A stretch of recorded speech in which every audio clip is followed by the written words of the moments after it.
नमस्कार दोस्तों, स्वागत है आपका हमारे YouTube चैनल मैजिक मंत्रा में। आज हम सुन रहे हैं मुंशी प्रेमचंद की एक बेहद मार्मिक कहानी। इसका नाम है माँ। ये कहानी बताती है कि एक माँ अपने पति के आदर्शों को अपने बेटे प्रकाश के भीतर कैसे जिंदा रखना चाहती है, लेकिन बेटे की महत्वाकांक्षा और माँ का निस्वार्थ त्याग कैसे एक दूसरे के सामने आकर खड़े हो जाते हैं। तो आइए शुरू करते हैं आज की इस अनोखी कहानी को। आज बंदी छूटकर घर आ रहा है। करुणा ने एक दिन पहले ही घर की साफ सफाई और पुताई कर रखी थी। इन 3 सालों में उसने मेहनत से जो थोड़े बहुत पैसे जमा किए थे वे सब पति के स्वागत की तैयारियों में खर्च कर दिए। पति के लिए धोतियों का नया जोड़ा लाई थी, नए कुर्ते बनवाए थे और बच्चे के लिए नया कोट और टोपी भी ली थी। वो बार बार बच्चे को गले लगाती और खुश होती। अगर इस बच्चे ने सूरज की तरह आकर उसके अंधेरे जीवन में रोशनी न की होती तो शायद दुखों ने उसका जीवन खत्म कर दिया होता। पति को जेल की सजा मिलने के 3 महीने बाद ही इस बच्चे का जन्म हुआ था। उसी का मुंह देख देख कर करुणा ने ये 3 साल काट दिए थे। वो सोचती थी, जब मैं बालक को उनके सामने ले जाऊंगी तो वो कितने खुश होंगे। वह उसे देखकर पहले तो हैरान हो जाएंगे, फिर गोद में उठा लेंगे और कहेंगे, करुणा, तुमने ये अनमोल तोहफा देकर मुझे धन्य कर दिया। जेल के सारे कष्ट बालक की तोतली बातों में भूल जाएंगे। इस कल्पना के आनंद से वो फूली न समाती थी। वो सोच रही थी कि आदित्य के साथ बहुत सारे लोग होंगे। जब वो दरवाजे पर पहुंचेंगे तो जय जयकार की आवाज से आसमान गूंज उठेगा। वो कितना शानदार नजारा होगा।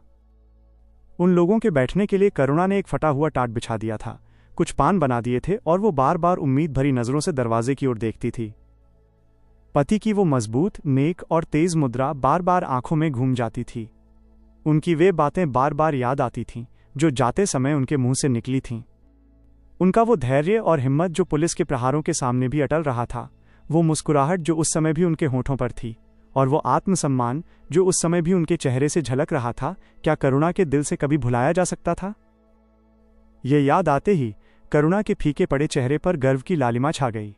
यही वो सहारा था जिसने इन 3 सालों की भयानक तकलीफों में भी उसके दिल को हिम्मत दी थी। कितनी ही रातें भूखे गुजरी, अक्सर घर में दीपक तक नहीं जल पाता था, पर गरीबी के आंसू कभी उसकी आंखों से नहीं गिरे थे। आज उन सारी मुसीबतों का अंत हो जाएगा। पति के गहरे आलिंगन में वो सब कुछ हंसकर सह लेगी। वो सोच रही थी कि अब उसे कोई इच्छा नहीं रहेगी। आकाश में हमेशा उड़ने वाला पंछी तेजी से आराम करने के लिए जा रहा था। नीचे शाम ने सुनहरा फर्श सजाया था और चमकीले फूलों का बिस्तर बिछा रखा था। ठीक उसी समय करुणा को एक आदमी दिखाई दिया जो लाठी टेकता हुआ आ रहा था। उसके चलने की आवाज ऐसी थी मानो किसी बूढ़े आदमी के दर्द की आवाज हो। वो हर कदम पर रुककर खांसने लगता था। उसका सिर झुका हुआ था, इसलिए करुणा उसका चेहरा नहीं देख पाई। उसकी चाल ढाल से वो कोई बूढ़ा आदमी लग रहा था, पर एक ही पल में जब वो नजदीक आया तो करुणा पहचान गई। अरे, वो तो उसका प्यारा पति ही था, पर कितने दुख की बात है। उसकी सूरत कितनी बदल गई थी। वो जवानी, वो तेज, वो फुर्ती, वो अच्छा शरीर, सब गायब हो चुका था। वो बस हड्डियों का एक ढांचा रह गया था। न कोई संगीत था, न साथी, न दोस्त। करुणा उसे पहचानते ही बाहर निकल आई, पर गले लगाने की इच्छा दिल में ही दबा कर रह गई। सारे सपने टूट गए। मन का सारा उत्साह आंसुओं की बाढ़ में बह गया, खत्म हो गया। आदित्य ने घर में कदम रखते ही मुस्कुराकर करुणा को देखा, पर उस मुस्कुराहट में दुख का एक पूरा संसार भरा हुआ था। करुणा ऐसी कमजोर पड़ गई मानो उसके दिल की धड़कन ही रुक गई हो। वो फटी फटी आंखों से अपने पति को एकटक देखती खड़ी थी, जैसे उसे अपनी आंखों पर यकीन ही ना आ रहा हो। स्वागत या दुख का एक भी शब्द उसके मुंह से नहीं निकला। गोद में बैठा बच्चा भी डरी हुई आंखों से इस कंकाल हड्डियों के ढांचे को देख रहा था और डर के मारे मां की गोद में चिपटा जा रहा था। आखिरकार करुणा ने दुखी स्वर में पूछा, ये तुम्हारी क्या हालत है? बिल्कुल पहचाने नहीं जाते। आदित्य ने उसकी चिंता को शांत करने के लिए मुस्कुराने की कोशिश करते हुए कहा, कुछ नहीं, बस जरा दुबला हो गया हूं। तुम्हारे हाथों का खाना खाकर फिर तंदुरुस्त हो जाऊंगा। करुणा बोली, छी, सूख कर कांटा हो गए हो। क्या वहां भरपेट खाना नहीं मिलता था? तुम तो कहते थे कि राजनीतिक कैदियों के साथ बहुत अच्छा व्यवहार किया जाता है, और तुम्हारे वे साथी कहाँ गए जो तुम्हें हर समय घेरे रहते थे और तुम्हारे पसीने की जगह खून बहाने को तैयार रहते थे। आदित्य के माथे पर बल, गुस्से या तकलीफ के निशान पड़ गए। वह बोले, ये बहुत कड़वा अनुभव है करुणा। मुझे नहीं पता था कि मेरे कैद होते ही लोग मेरी तरफ से यूं आंखें फेर लेंगे। कोई हाल तक नहीं पूछेगा। राष्ट्र के नाम पर कुर्बान होने वालों को यही इनाम मिलता है, यह मुझे नहीं मालूम था। जनता अपने सेवकों को बहुत जल्दी भूल जाती है, ये तो मैं जानता था, लेकिन अपने सहकर्मी और सहायक इतने बेवफा होते हैं, इसका मुझे ये पहला ही अनुभव हुआ। लेकिन मुझे किसी से कोई शिकायत नहीं है। सेवा करना अपने आप में ही इनाम है। मेरी गलती थी कि मैं इसके लिए तारीफ और नाम चाहता था। करुणा ने फिर पूछा, तो क्या वहां खाना भी नहीं मिलता था?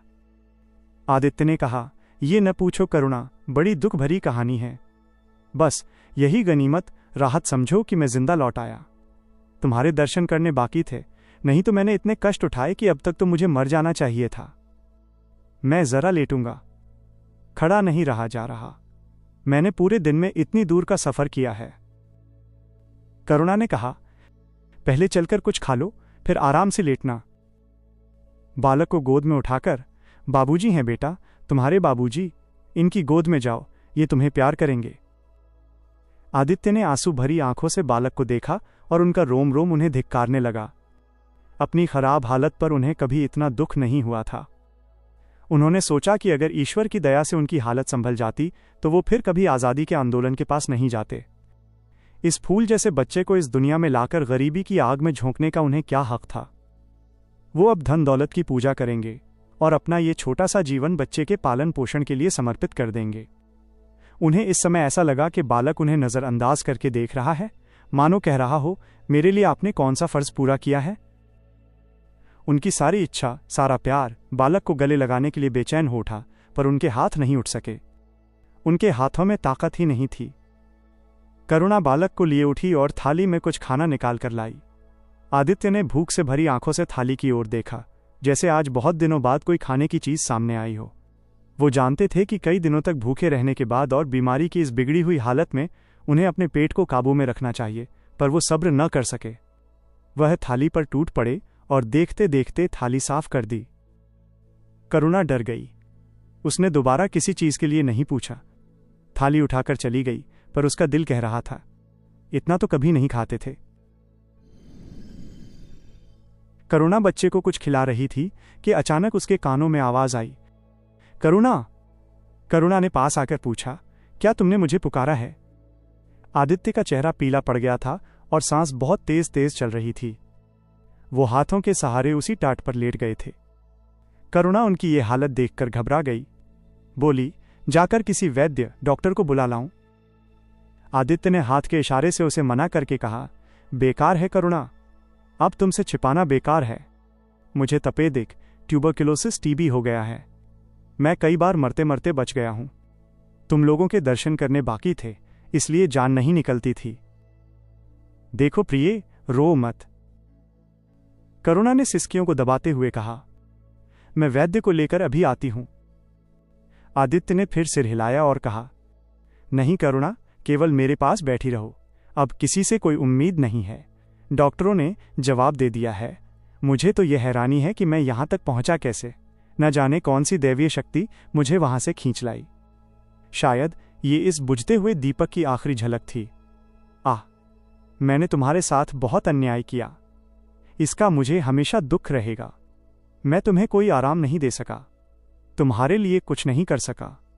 बस सुहाग का एक निशान लगाकर और एक बच्चे के पालन का बोझ छोड़कर जा रहा हूं। करुणा ने हिम्मत करके कहा, तुम्हें कहीं दर्द तो नहीं है? आग बना लाऊं? कुछ बताते क्यों नहीं? आदित्य ने करवट बदलकर कहा, कुछ करने की जरूरत नहीं है प्रिय, कहीं दर्द नहीं है। बस ऐसा लग रहा है कि दिल बैठा जा रहा है, जैसे पानी में डूबता जा रहा हूं। जीवन की लीला अब खत्म हो रही है। मैं दीपक को बुझते हुए देख रहा हूं। कह नहीं सकता कब आवाज बंद हो जाए। जो कुछ कहना है वो कह डालना चाहता हूं, क्यों वो इच्छा लेकर जाऊं। मेरे एक सवाल का जवाब दोगी? पूछूं? करुणा के मन की सारी कमजोरी, सारा दुख, सारा दर्द मानो गायब हो गया। उसकी जगह उस आत्मबल, हिम्मत का उदय हुआ जो मौत पर हंसता है और मुसीबत के सांपों से खेलता है। जैसे हीरे जड़ी मखमली म्यान में तेज तलवार छिपी रहती है, जैसे पानी के कोमल बहाव में असीम शक्ति छिपी रहती है, वैसे ही स्त्री का कोमल हृदय भी साहस और धैर्य को अपनी गोद में छिपाए रहता है। क्रोध जैसे तलवार को बाहर खींच लेता है, विज्ञान जैसे जल शक्ति को खोज लेता है, वैसे ही प्रेम स्त्री के साहस और धैर्य को जगा देता है। करुणा ने पति के सिर पर हाथ रखते हुए कहा, पूछते क्यों नहीं प्यारे? आदित्य ने करुणा के हाथों के कोमल स्पर्श को महसूस करते हुए कहा, तुम्हारे विचार में मेरा जीवन कैसा था? बधाई के लायक। देखो, तुमने मुझसे कभी कुछ नहीं छिपाया, इस समय भी साफ साफ कहना। तुम्हारे विचार में मुझे अपने जीवन पर हंसना चाहिए या रोना चाहिए? करुणा ने उत्साह के साथ कहा, यह सवाल क्यों करते हो प्रियतम? क्या मैंने तुम्हारी इज्जत कभी कम की है? तुम्हारा जीवन तो देवताओं जैसा जीवन था, निस्वार्थ, मोह से दूर और आदर्श। मुसीबतों से तंग आकर मैंने तुम्हें कितनी ही बार संसार की ओर खींचने की कोशिश की है, पर उस समय भी मैं मन में जानती थी कि मैं तुम्हें ऊंचे स्थान से गिरा रही हूं। अगर तुम माया मोह में फंसे होते तो शायद मेरे मन को अधिक संतोष होता, लेकिन मेरी आत्मा को वो गर्व और खुशी नहीं होती जो इस समय हो रही है। मैं अगर किसी को बड़ा से बड़ा आशीर्वाद दे सकती हूं तो वो यही होगा कि उसका जीवन तुम्हारे जैसा हो। ये कहते कहते करुणा का कांतिहीन, बिना चमक वाला चेहरा चमक उठा, मानो उसकी आत्मा पवित्र हो गई हो। आदित्य ने गर्व भरी नजरों से करुणा को देखकर कहा, बस अब मुझे संतोष हो गया करुणा। इस बच्चे की ओर से मुझे कोई चिंता नहीं है। मैं उसे इससे बेहतर और कुशल हाथों में नहीं छोड़ सकता। मुझे यकीन है कि जीवन भर ये ऊंचा और पवित्र आदर्श, मेरा जीवन, हमेशा तुम्हारे सामने रहेगा। अब मैं मरने को तैयार हूं।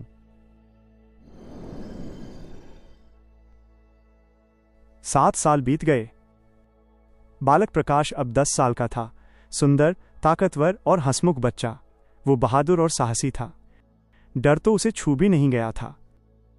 करुणा का दुखी दिल उसे देखकर शांत हो जाता था। दुनिया भले ही करुणा को बदकिस्मत और कमजोर समझे, पर उसने कभी किस्मत का रोना नहीं रोया। उसने वे गहने बेच दिए जो पति के जीवन में उसे जान से प्यारे थे। उस पैसे से उसने कुछ गाय और भैंस खरीद लीं। वो किसान की बेटी थी, इसलिए पशुपालन उसके लिए कोई नया काम नहीं था। उसने इसी को अपनी रोजी रोटी का साधन बनाया। शुद्ध दूध आसानी से कहाँ मिलता है? सारा दूध तुरंत बिक जाता था। करुणा को रात के पहले पहर से लेकर अगली रात के पहले पहर तक काम में लगा रहना पड़ता था, पर वो खुश थी। उसके चेहरे पर निराशा या गरीबी की झलक नहीं थी, बल्कि दृढ़ता और साहस का तेज था। उसके हर अंग से आत्मसम्मान की रोशनी निकल रही थी।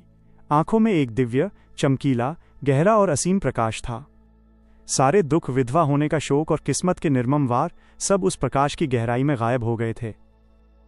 वो प्रकाश पर जान देती थी।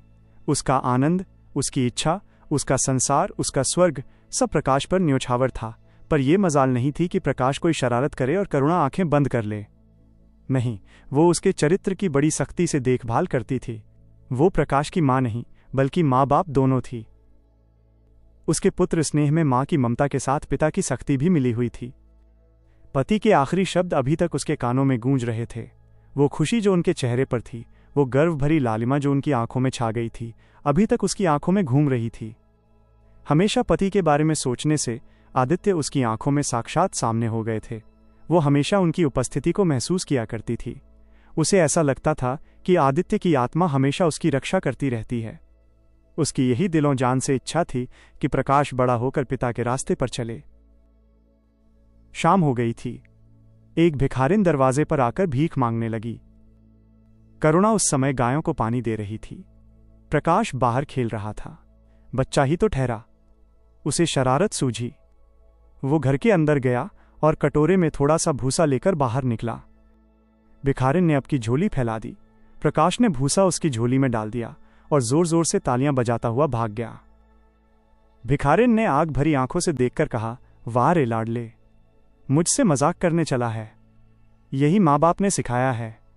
तब तो खूब कुल खानदान का नाम रोशन करोगे। करुणा उसकी आवाज सुनकर बाहर निकल आई और पूछा, क्या है माता, किसे कह रही हो? भिखारिन ने प्रकाश की तरफ इशारा करके कहा, वो तुम्हारा लड़का है ना? देखो, कटोरे में भूसा भरकर मेरी झोली में डाल गया है। चुटकी भर आटा था, वो भी मिट्टी में मिल गया। कोई इस तरह दुखियों को सताता है? सबके दिन एक से नहीं रहते। आदमी को घमंड नहीं करना चाहिए। करुणा ने सख्त आवाज में पुकारा, प्रकाश। प्रकाश शर्मिंदा नहीं हुआ। अभिमान से सिर उठाए हुए आया और बोला, वो हमारे घर भीख क्यों मांगने आई है? कुछ काम क्यों नहीं करती? करुणा ने उसे समझाने की कोशिश करते हुए कहा, शर्म नहीं आती? उल्टे और आंखें दिखाते हो। शर्म क्यों आए? ये क्यों रोज भीख मांगने आती है? हमारे यहां क्या कोई चीज मुफ्त में आती है? तुम्हें कुछ न देना था तो सीधे से कह देते, जाओ। तुमने ये शरारत क्यों की? उनकी आदत कैसे छूटती? करुणा ने बिगड़कर कहा, तुम अब पिटोगे मेरे हाथों? पिटूंगा क्यों? आप जबरदस्ती पीटेंगी? दूसरे देशों में अगर कोई भीख मांगे तो कैद कर लिया जाए, ये नहीं कि उल्टे भिखारियों को और बढ़ावा दिया जाए। जो अपाहिज अपंग है वो कैसे काम करे? तो जाकर डूब मरे, जिंदा क्यों रहती है? करुणा निरुत्तर जवाबहीन हो गई। बुढ़िया को तो उसने आटा दाल देकर विदा किया, लेकिन प्रकाश की यह गलत दलील, तर्क उसके दिल में फोड़े की तरह चुभती रही। उसने ये बदतमीजी और अनादर कहाँ सीखा? रात को भी उसे बार बार यही ख्याल सताता रहा। आधी रात के करीब अचानक प्रकाश की नींद टूटी। लालटेन जल रही थी और करुणा बैठी रो रही थी। वो उठ बैठा और बोला, अम्मा, अभी तुम सोई नहीं? करुणा ने मुंह फेर कर कहा, नींद नहीं आई। तुम कैसे जग गए? प्यास तो नहीं लगी है? प्रकाश, नहीं अम्मा, न जाने क्यों आंख खुल गई। मुझसे आज बड़ा अपराध हुआ अम्मा। करुणा ने उसके चेहरे की ओर प्यार भरी नजरों से देखा। मैंने आज बुढ़िया के साथ बहुत शरारत की। मुझे क्षमा करो, फिर कभी ऐसी शरारत न करूंगा। ये कहकर रोने लगा। करुणा ने स्नेह से भरकर उसे गले लगा लिया और उसके गालों को चूमकर बोली, बेटा, मुझे खुश करने के लिए ये कह रहे हो या तुम्हारे मन में सचमुच पछतावा हो रहा है? प्रकाश ने सिसकते हुए कहा, नहीं अम्मा, मुझे दिल से अफसोस हो रहा है। अब की वो बुढ़िया आएगी तो मैं उसे बहुत से पैसे दूंगा। करुणा का हृदय खुशी से झूम उठा। ऐसा लगा आदित्य सामने खड़े बच्चे को आशीर्वाद दे रहे हैं और कह रहे हैं, करुणा, दुखी मत हो, प्रकाश अपने पिता का नाम रोशन करेगा, तेरी सारी इच्छाएं पूरी हो जाएंगी। लेकिन प्रकाश के कामों और बातों में मेल नहीं था और समय के साथ उसके चरित्र का असली रूप सामने आता गया। वो होशियार, ज़हीन तो था ही, इसलिए उसे यूनिवर्सिटी से स्कॉलरशिप वजीफे मिलते थे। करुणा भी उसकी पूरी मदद करती थी, फिर भी उसका खर्च पूरा नहीं पड़ता था। वो सावधानी और सादे जीवन पर ज्ञान से भरे भाषण दे सकता था, पर उसका रहना सहना फैशन के अंधे भक्तों से जरा भी कम नहीं था। उसे हमेशा दिखावे की धुन सवार रहती थी। उसके मन और बुद्धि में लगातार टक्कर, द्वंद्व होती रहती थी। मन, आत्मा देश सेवा की ओर था और बुद्धि, दिमाग अपनी तरफ। बुद्धि मन को दबाए रखती थी। उसके सामने मन की एक न चलती थी। वह सोचता था, जाति सेवा तो बंजर जमीन पर खेती करने जैसा है। वहां जो सबसे बड़ा इनाम मिल सकता है वो है इज्जत और नाम, पर वो भी स्थायी, परमानेंट नहीं है। वो इतना अस्थिर है कि एक पल में जीवन भर की कमाई पर पानी फिर सकता है। इसलिए उसका अंदरूनी मन जोर शोर से आराम और ऐश भरे जीवन की ओर झुकता था। यहां तक कि धीरे धीरे उसे त्याग और संयम से नफरत होने लगी। वो बुरी हालत और गरीबी को घटिया समझता था। उसके पास दिल नहीं था, भावनाएं नहीं थीं, केवल दिमाग, मस्तिष्क था। दिमाग में दर्द कहां? वहां तो तर्क हैं, योजनाएं हैं। सिंध में बाढ़ आई, हजारों लोग बर्बाद हो गए। यूनिवर्सिटी ने वहां एक सेवा समिति भेजी। प्रकाश के मन में उलझन होने लगी, जाऊं या न जाऊं। अगर वो इतने दिन परीक्षा की तैयारी करे तो पहला स्थान पाए। समिति के चलते समय उसने बीमारी का बहाना कर दिया। करुणा ने लिखा, तुम सिंध नहीं गए, इसका मुझे दुख है। तुम बीमार होते हुए भी वहां जा सकते थे। समिति में डॉक्टर भी तो थे। प्रकाश ने पत्र का जवाब नहीं दिया। उड़ीसा में अकाल पड़ा। लोग मक्खियों की तरह मरने लगे। कांग्रेस ने पीड़ितों के लिए एक मिशन तैयार किया। उन्हीं दिनों यूनिवर्सिटी ने इतिहास के छात्रों को ऐतिहासिक खोज के लिए श्रीलंका भेजने का फैसला किया। करुणा ने प्रकाश को लिखा, तुम उड़ीसा जाओ। किंतु प्रकाश श्रीलंका जाने के लिए बेताब था। वह कई दिन इसी दुविधा में रहा। आखिरकार श्रीलंका ने उड़ीसा पर जीत हासिल कर ली, यानी उसने श्रीलंका जाना चुना। करुणा ने अब की उसे कुछ नहीं लिखा। वह चुपचाप रोती रही। श्रीलंका से लौटकर प्रकाश छुट्टियों में घर गया। करुणा उससे खींची खींची अलग थलग रही। प्रकाश मन में शर्मिंदा हुआ और पक्का इरादा किया कि अब की कोई मौका आया तो अम्मा को ज़रूर खुश करूंगा। ये तय करके वो यूनिवर्सिटी लौटा, लेकिन यहाँ आते ही फिर परीक्षा की चिंता सवार हो गई। यहाँ तक कि परीक्षा के दिन आ गए, मगर इम्तहान से फुर्सत पाकर भी प्रकाश घर नहीं गया। यूनिवर्सिटी के एक अध्यापक कश्मीर घूमने जा रहे थे। प्रकाश उन्हीं के साथ कश्मीर चल पड़ा। जब परीक्षा का नतीजा निकला और प्रकाश पहले स्थान पर आया, तब उसे घर की याद आई। उसने तुरंत करुणा को पत्र लिखा और अपने आने की सूचना दी। माता को खुश करने के लिए उसने 2-4 शब्द देश सेवा के बारे में भी लिखे। अब मैं आपकी आज्ञा, आदेश का पालन करने को तैयार हूं। मैंने शिक्षा से जुड़ा कार्य करने का फैसला किया है। इसी विचार से मैंने वो विशेष स्थान हासिल किया है। हमारे नेता भी तो यूनिवर्सिटी के प्रोफेसरों का ही सम्मान करते हैं। अभी तक वे इन उपाधियों, डिग्रियों के मोह से आज़ाद नहीं हुए हैं। हमारे नेता भी योग्यता, अच्छा उत्साह, लगन का उतना सम्मान नहीं करते जितना उपाधियों का। अब मेरी इज्जत करेंगे और जिम्मेदारी के काम सौंपेंगे जो पहले मांगे भी न मिलते। करुणा की उम्मीद फिर जागी। विद्यालय खुलते ही प्रकाश को रजिस्ट्रार का पत्र मिला। इसमें लिखा था कि उसे इंग्लैंड जाकर पढ़ने के लिए सरकारी वजीफा स्कॉलरशिप मंजूर हो गया है। खुशी से पागल होकर प्रकाश ने पत्र अपनी मां करुणा को दिखाया और बोला, अम्मा, मुझे इंग्लैंड जाकर पढ़ने के लिए सरकारी वजीफा मिल गया है। करुणा ने शांत भाव से पूछा, तो तुम्हारा क्या इरादा है? प्रकाश बोला, मेरा इरादा? ऐसा अच्छा मौका भला कौन छोड़ेगा? करुणा ने याद दिलाया, तुम तो स्वयं सेवकों, वॉलंटियर्स में भर्ती होने जा रहे थे। प्रकाश ने उत्तर दिया, क्या आप समझती हैं कि सिर्फ स्वयंसेवक बनना ही देश की सेवा है? मैं इंग्लैंड से आकर भी तो देश की सेवा कर सकता हूं। और अम्मा, सच कहूं तो एक मजिस्ट्रेट अपने देश का जितना भला कर सकता है, उतना 1000 स्वयंसेवक मिलकर भी नहीं कर सकते। मैं तो सिविल सर्विस की परीक्षा में बैठूंगा और मुझे यकीन है कि मैं सफल हो जाऊंगा। करुणा ने हैरान होकर पूछा, तो क्या तुम मजिस्ट्रेट बन जाओगे? प्रकाश ने अपनी बात रखी। सेवा भाव रखने वाला एक मजिस्ट्रेट कांग्रेस के 1000 सभापतियों से भी ज्यादा उपकार कर सकता है। उसकी तारीफ अखबारों में नहीं छपेगी, उसकी बातों पर तालियां नहीं बजेंगी, पर सच्ची सेवा मजिस्ट्रेट ही कर सकता है। करुणा ने विरोध करते हुए कहा, लेकिन यही मजिस्ट्रेट तो देश के सेवकों को सजाएं देते हैं, उन पर गोलियां चलाते हैं। प्रकाश बोला, अगर मजिस्ट्रेट के दिल में परोपकार, दूसरों का भला करने का भाव है, तो वो नरमी से वही काम करता है जो दूसरे गोलियां चलाकर भी नहीं कर सकते। करुणा इस बात को नहीं मानी। उन्होंने कहा, सरकार अपने नौकरों को इतनी आज़ादी नहीं देती। सरकार एक नियम बना देती है और हर सरकारी नौकर को उसका पालन करना पड़ता है। सरकार की पहली नीति है कि वो और मजबूत हो। इसके लिए आज़ादी के भावों को दबाना ज़रूरी है। अगर कोई मजिस्ट्रेट इस नीति के खिलाफ काम करेगा तो वो मजिस्ट्रेट नहीं रहेगा। तुम्हारे बाबूजी, पिताजी को तो एक हिंदुस्तानी मजिस्ट्रेट ने ही जरा सी बात पर 3 साल की सजा दी थी। उसी सजा ने उनके प्राण ले लिए थे। मां ने विनती की, बेटा, मेरी एक बात मानो। सरकारी पदों के पीछे मत भागो। मुझे ये मंजूर है कि तुम मोटा खाओ और मोटा पहनो, लेकिन देश की सेवा करो। इसके बजाय कि तुम हाकिम अधिकारी बनो और शान से जीवन बिताओ। उन्होंने समझाया, यह समझ लो कि जिस दिन तुम हाकिम की कुर्सी पर बैठोगे, उस दिन से तुम्हारा दिमाग भी हाकिमों जैसा हो जाएगा। तुम यही चाहोगे कि अफसरों में तुम्हारी तारीफ हो और तुम्हारी तरक्की हो। करुणा ने एक उदाहरण दिया, एक देहाती मिसाल लो। लड़की जब तक मायके में रहती है, वो खुद को उसी घर की समझती है, लेकिन जिस दिन ससुराल चली जाती है, वो अपने घर को दूसरों का घर समझने लगती है। माँ बाप, भाई बहन सब वहीं रहते हैं, फिर भी वो घर उसका अपना नहीं रहता। यही दुनिया का नियम है। प्रकाश ने चिढ़कर पूछा, तो क्या आप यही चाहती हैं कि मैं जिंदगी भर चारों तरफ ठोकरें खाता फिरूं? करुणा ने कठोर आंखों से देखकर कहा, अगर ठोकर खाकर भी आत्मा आजाद रह सकती है तो मैं कहूंगी, ठोकर खाना अच्छा है।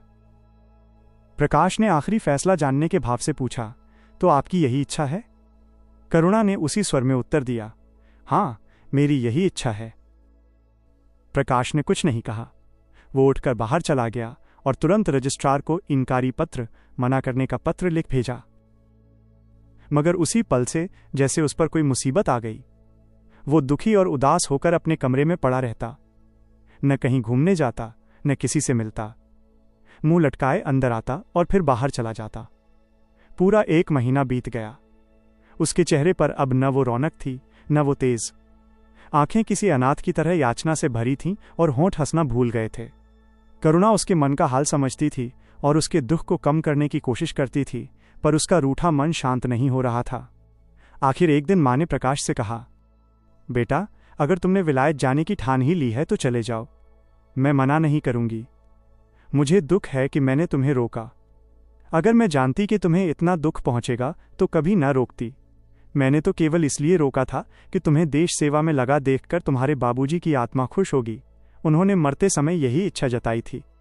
प्रकाश ने रूखेपन से जवाब दिया, अब क्या जाऊंगा, मना करने का खत लिख चुका हूं।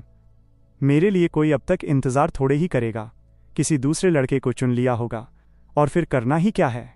जब आपकी यही मर्जी है कि मैं जगह जगह भटकता फिरूं तो वही सही। करुणा का घमंड टूट गया। उसने सोचा था कि ये अनुमति देकर वो प्रकाश को अपने देश सेवा के रास्ते पर अडिग रहने को प्रेरित करेगी, पर वो सफल न हुई।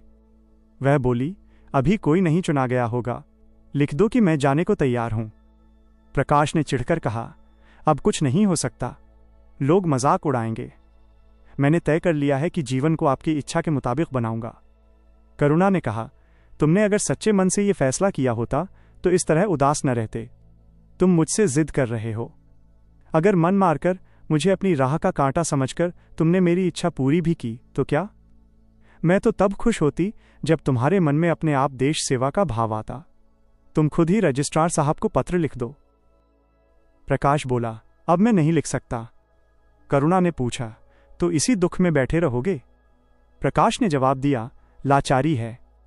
करुणा ने और कुछ नहीं कहा। थोड़ी देर में प्रकाश ने देखा कि वो कहीं जा रही है। करुणा का बाहर आना जाना कोई नई बात नहीं थी, इसलिए उसने कुछ नहीं कहा। लेकिन जब शाम हो गई और करुणा वापस नहीं आई तो प्रकाश को चिंता होने लगी। अम्मा कहाँ गईं? ये सवाल बार बार उसके मन में उठने लगा। प्रकाश सारी रात दरवाजे पर बैठा रहा। तरह तरह के बुरे ख्याल मन में आने लगे। अब उसे याद आया कि जाते समय करुणा कितनी उदास थी, उसकी आंखें कितनी लाल थीं। उस समय प्रकाश को ये बातें क्यों नजर नहीं आईं? वो क्यों अपने स्वार्थ में अंधा हो गया था?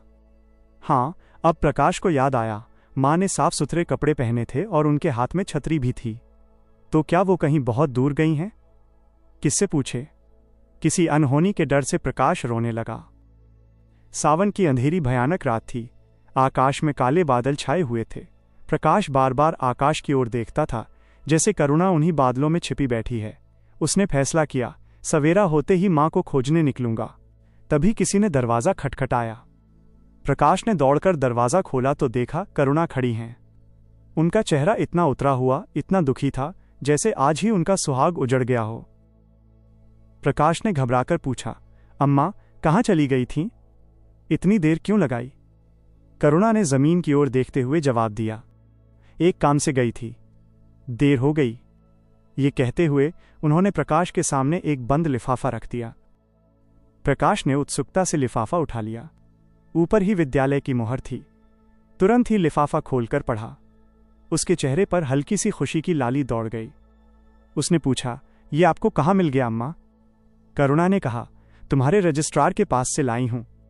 प्रकाश ने पूछा, क्या तुम वहां चली गई थी? और क्या करती? कल तो ट्रेन का समय नहीं था, मोटर कार ले ली थी।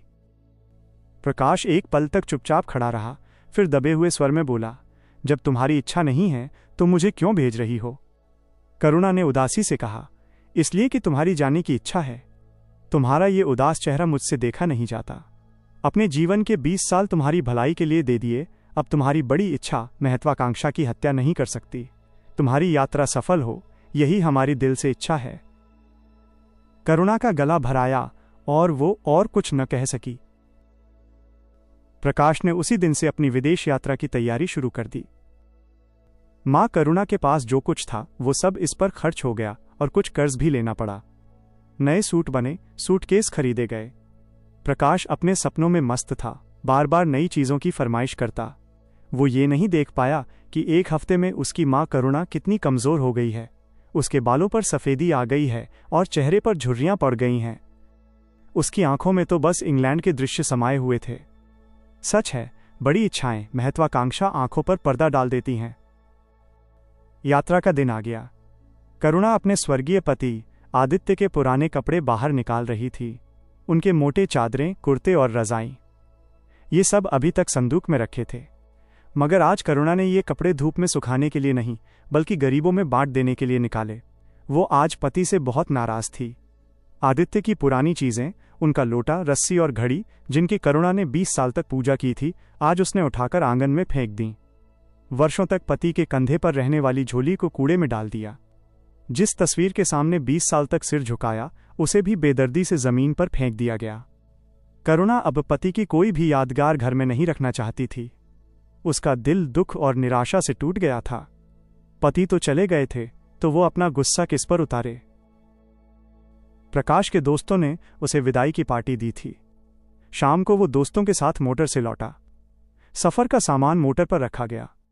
फिर वो अंदर आया और मां से बोला, अम्मा, मैं जाता हूं, बथूं बंबई पहुंचकर खत लिखूंगा। तुम्हें मेरी कसम, रोना मत और मेरे खतों का जवाब जरूर देना।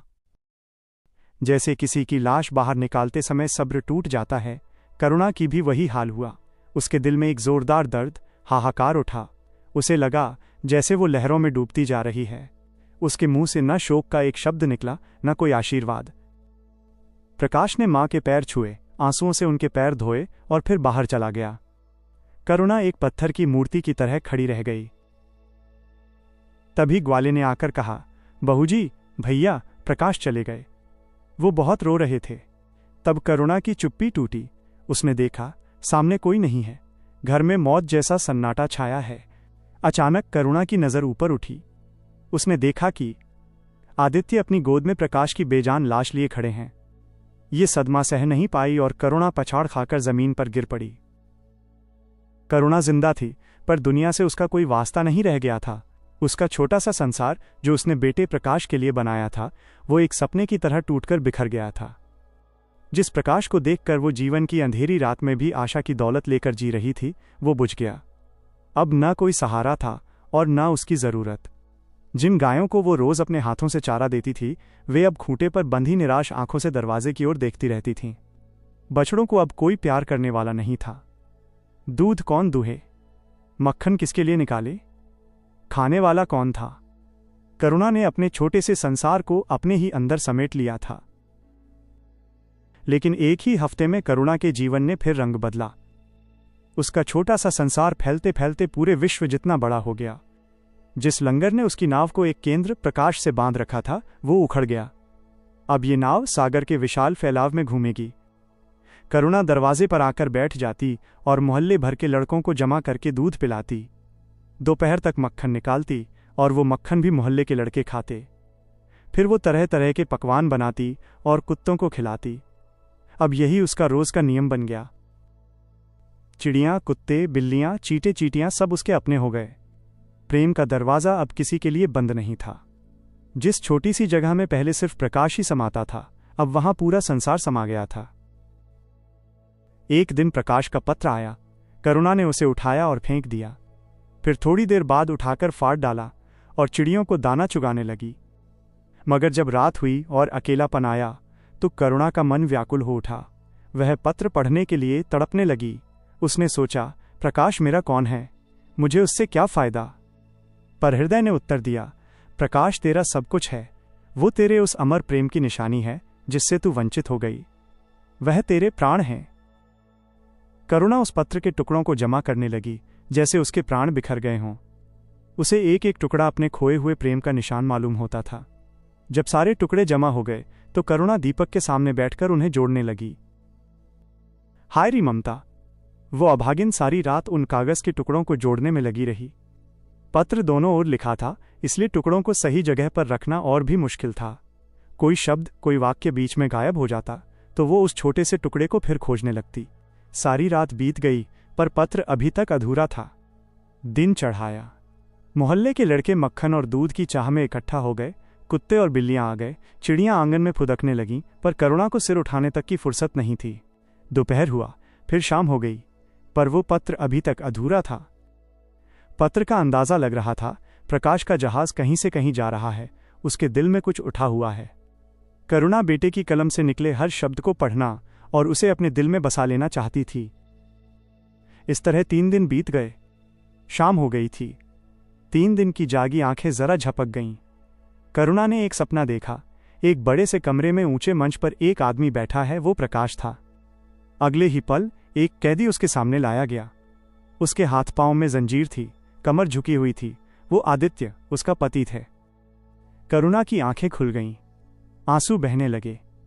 उसने पत्र के टुकड़ों को फिर समेटा और उसे जलाकर राख कर डाला। राख की एक चुटकी के सिवा वहां कुछ न रहा।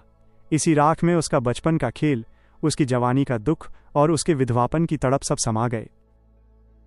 अगली सुबह लोगों ने देखा, पक्षी पिंजड़े से उड़ चुका था। आदित्य का चित्र अब भी उसके शांत, शून्य हृदय से चिपटा हुआ था। टूटा हुआ दिल पति की प्रेम भरी याद में हमेशा के लिए आराम कर रहा था और प्रकाश का जहाज यूरोप चला जा रहा था।